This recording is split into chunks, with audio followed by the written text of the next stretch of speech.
La dépouille d'Étienne Tshisekedi, figure historique de l'actuelle République démocratique du Congo, est exposée ce vendredi au stade de martyrs de Kinshasa. Un deuil longtemps différé, symbole de paix. L'opposant malawite Lazarus Chakwera, arrivé deuxième de la présidentielle du 21 mai, a qualifié les résultats de frauduleux en les rejetant. Peter Mutharika l'avait emporté de justesse. Le groupe armé 3R, responsable de tueries ayant entraîné la mort de plus de 50 civils dans l'ouest de la RCA la semaine écoulée, va démanteler ses barrages dans la région. C'est ce qu'a assuré le gouvernement.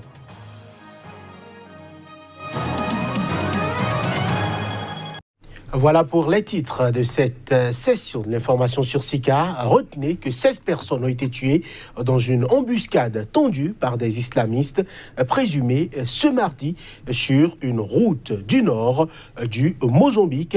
L'attaque la plus meurtrière commise par ce groupe qui sème la terreur depuis 2017. A-t-on appris de sources locales? 8 personnes ont été tuées dans le véhicule et 7 autres ont été tuées sur place alors qu'elle tentait de s'enfuir, a déclaré ce vendredi un enseignant qui a perdu un collègue dans l'attaque. Une autre personne a succombé de ses blessures mercredi. Le bilan a été confirmé par un responsable local sous couvert d'anonymat. Après le rapatriement, un jour de communion populaire, la dépouille d'Étienne Tshisekedi, figure de l'histoire de l'actuelle République démocratique du Congo, est exposée ce vendredi au stade du martyr de Kinshasa. Ce deuil, longtemps différé, permet au pays d'apaiser de vieilles tensions politiques. Les détails.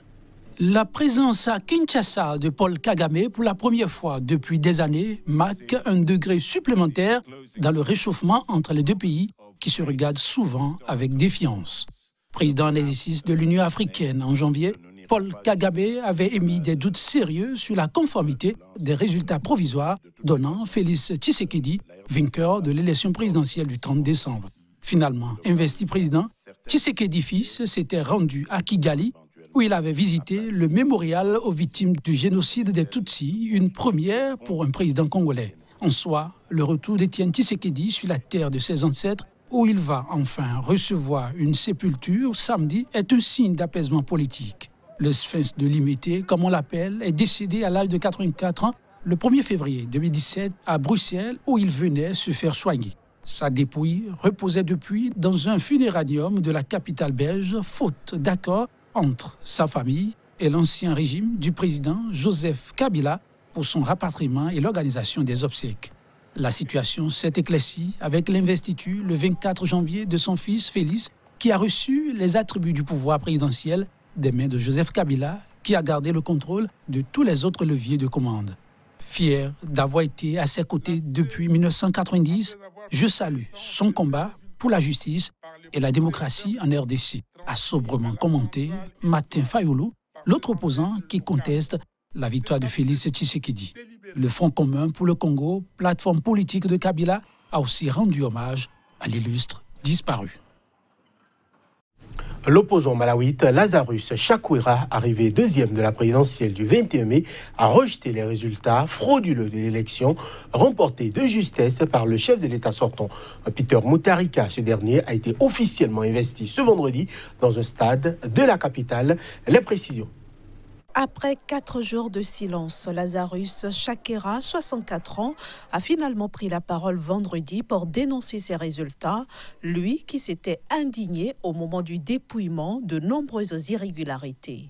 Moi, Lazarus Chakwera, rejette les résultats frauduleux de la commission électorale du Malawi, a déclaré le chef du parti du Congrès du Malawi, MCP, lors d'une conférence de presse à Lilongwe, ajoutant qu'il allait demander à la justice leur annulation. Nous avons été les témoins non pas d'une élection, mais d'un vol, d'un crime contre notre démocratie, a-t-il estimé. Lors du dépouillement la semaine dernière, Lazarus Chakwera avait dénoncé des irrégularités, notamment l'utilisation suspecte de blanc à corriger sur de nombreuses feuilles d'émargement. Il avait alors saisi la justice qui avait suspendu l'annonce des résultats et ordonné à la commission électorale du Malawi de recompter tous les bulletins de vote dans un tiers des districts électoraux du pays. L'injonction de la justice a finalement été levée lundi et Peter Mutharika déclaré vainqueur. C'est la deuxième fois que Lazarus Chakwera perd devant Peter Mutharika. En 2014, l'écart entre les deux hommes était de 450 000 voix contre 160 000 cette année. Les observateurs internationaux, dont ceux de l'Union européenne, se sont félicités de la bonne tenue du scrutin 2019, mais ne se sont pas encore prononcés sur le dépouillement. Alors que Lazarus Chakwera dénonçait les résultats, le chef de l'État réélu a été investi dans le stade Kamuzu, là où il avait prêté serment 3 jours plus tôt. Peter Mutharika et Lazarus Chakwera ont dénoncé vendredi les intimidations dont sont victimes, selon eux, leurs partisans respectifs dans le pays. Le Soudan a décidé de fermer le bureau de la chaîne d'information qatari Al Jazeera à Khartoum.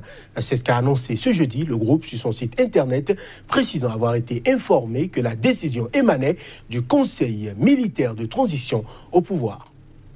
L'armée soudanaise a ordonné la fermeture du bureau de la chaîne d'information qatari Al Jazeera à Khartoum. Cette décision survient alors que des milliers de personnes ont protesté à Khartoum ce jeudi contre l'absence d'avancée dans les négociations avec les militaires qui refusent de céder le pouvoir aux civils. Les services de sécurité soudanais ont informé le directeur du bureau d'Al Jazeera de la décision du Conseil militaire de transition de fermer son bureau à Khartoum, a déclaré la chaîne sur son site. La décision inclut également le retrait des permis de travail pour les correspondants et le personnel du réseau d'Al Jazeera, à compter de maintenant, jeudi soir, a ajouté la chaîne qui diffuse régulièrement des informations des manifestations contre l'armée qui secoue le Soudan. Selon Al Jazeera, aucune décision écrite n'a été remise au directeur du bureau. Mais dans un communiqué, le groupe dénonce une totale violation de la liberté de la presse et assure continuer la couverture au Soudan en dépit de l'ingérence politique des autorités soudanaises. L'autre Soudan, à présent, le gouvernement du président sud-soudanais Salva Kiir a dénoncé ce vendredi la prolongation d'un an de l'embargo sur les armes contre le Soudan du Sud, voté la veille par le Conseil de sécurité des Nations Unies. Il qualifie cette décision de mesure contre la paix. Le Conseil de sécurité de l'ONU a adopté ce jeudi par 10 voix pour et 5 abstentions une résolution prolongeant jusqu'au 31 mai 2020 l'embargo sur les armes ainsi que le gel des avoirs et l'interdiction de voyager de 8 responsables sud-soudanais. Ces derniers sont accusés d'avoir joué un rôle dans la guerre civile qui ravage le plus jeune pays du monde depuis 2013. Au lendemain de ce vote, les autorités sud-soudanaises ont condamné cette décision du Conseil de sécurité de l'ONU. Selon le ministre sud-soudanais de l'information, tout embargo sur les armes à l'heure actuelle est une mesure contre la paix. Il y a des gens qui ne veulent pas de la paix au Soudan du Sud. Il y a toujours des rebelles qui combattent le gouvernement et si vous imposez un embargo sur les armes au gouvernement du Soudan du Sud, cela veut dire que vous ouvrez la voie aux rebelles qui n'ont pas signé le dernier accord de paix de septembre 2018, a poursuivi le ministre.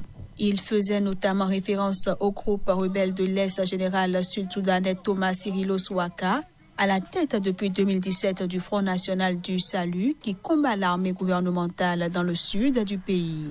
Pour rappel, le nouvel accord de paix signé par le président Salva Kiir et le chef rebelle Riek Machar prévoyait la formation d'un gouvernement transitoire d'union nationale au plus tard le 12 mai. Mais cela a été repoussé de 6 mois, un délai devant notamment permettre de procéder au cantonnement des combattants et à leur intégration dans une armée unifiée, un des points clés de l'accord de paix. Je l'annonçais en titre, le groupe armé 3R, responsable de tueries ayant entraîné la mort de plus de 50 civils dans l'ouest de la Centrafrique la semaine dernière, va démanteler ses barrages dans la région. C'est en tout cas ce qu'a assuré ce vendredi le gouvernement centrafricain. Plus de précisions à travers ces images. Saïdou Aliou, le représentant des 3R au sein du comité exécutif de suivi de l'accord de paix réuni jeudi, a affirmé que son mouvement allait démanteler ses bases et remettre les présumés coupables des massacres aux autorités nationales, selon un communiqué du comité. La semaine dernière, au moins 50 personnes ont été tuées dans l'ouest du pays, dont des massacres imputés aux 3R. Le gouvernement et la MINUSCA, mission des Nations Unies pour la stabilisation de la Centrafrique, ont alors adressé au groupe un ultimatum de 112 heures, à l'issue duquel les responsables du massacre devraient être transmis aux autorités centrafricaines et les barrières et bases des 3R démantelées.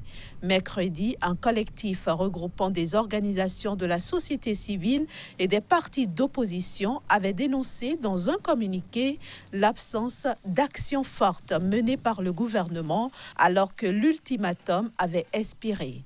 L'accord de paix dit de Khartoum, dans lequel il avait été négocié, a été signé début février à Bangui entre les 14 groupes armés et les autorités.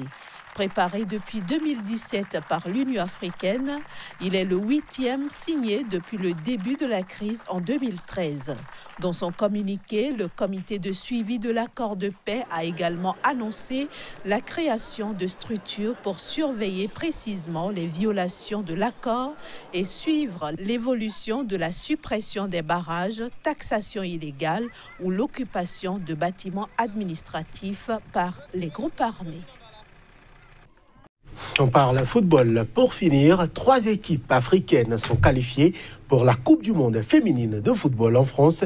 Il s'agit du Nigeria, du Cameroun et de l'Afrique du Sud. La présentation de ces 3 sélections à travers ce reportage. Ce sont les plus expérimentés et les plus titrés. Les Super Falcons du Nigeria ont participé à toutes les Coupes du monde féminines et dominent le foot africain depuis près de 30 ans avec 11 titres continentaux. Mais sur la scène mondiale, elles n'ont atteint qu'une fois les quarts de finale en 1999. Coachées par un sélectionneur suédois depuis 2018, elles vont en France pour faire mieux, malgré un groupe relevé où figurent le pays hôte, la Corée du Sud et la Norvège. On veut sortir des phases de groupe et ensuite on verra. Il nous fait jouer en 3-5-2 et je pense que c'est la meilleure formation pour nous. Je pense que c'est bien mieux pour l'équipe. Pour le Cameroun, c'est la 2e qualification en Coupe du monde. Elles ont atteint les 8e en 2015 au Canada et espèrent faire encore mieux si elles sortent d'un groupe à leur portée avec la Nouvelle-Zélande, les Pays-Bas et le Canada. Leurs adversaires sont prévenus, les Lionnes indomptables ont faim. On travaille très dur justement pour pouvoir aller le plus loin possible et ramener la coupe ici. Comme toute lionne qui va en brousse, on va chasser. On va chasser et nous sommes sûrs de remporter, ramener les proies. Parce que la lionne, quand elle va, elle ne rentre pas dans les mains vides. L'Afrique du Sud, enfin, jouera en France sa toute première Coupe du monde. La partie s'annonce compliquée dans un groupe difficile avec l'Allemagne et la Chine, 2 grandes puissances du foot féminin, et l'Espagne. Mais les Banyana, les filles en langue Sesotho, sont tout de même vice-championnes d'Afrique et comptent dans leur rang celles qui ont été élues respectivement meilleures coachs et meilleures joueuses africaines en 2018, la sélectionneuse Désirée Ellis et l'attaquante Thembi Katlana. Aujourd'hui, on est bonne. Demain, on sera meilleur et le jour d'après, on sera génial. Donc oui, les gens disent qu'on est dans un groupe de la mort, mais d'ici à la Coupe du monde, on sera meilleur en tant qu'équipe et elles ne sauront pas à quoi s'attendre.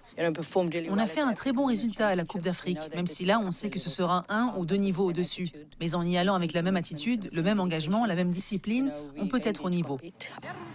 Aucune sélection du continent, masculine ou féminine, n'a dépassé les quarts de finale d'une Coupe du monde. L'objectif peut sembler lointain, mais ces 3 équipes sont bien décidées à porter haut les couleurs de l'Afrique. Voilà qui met terme à cette édition. Merci de l'avoir suivi.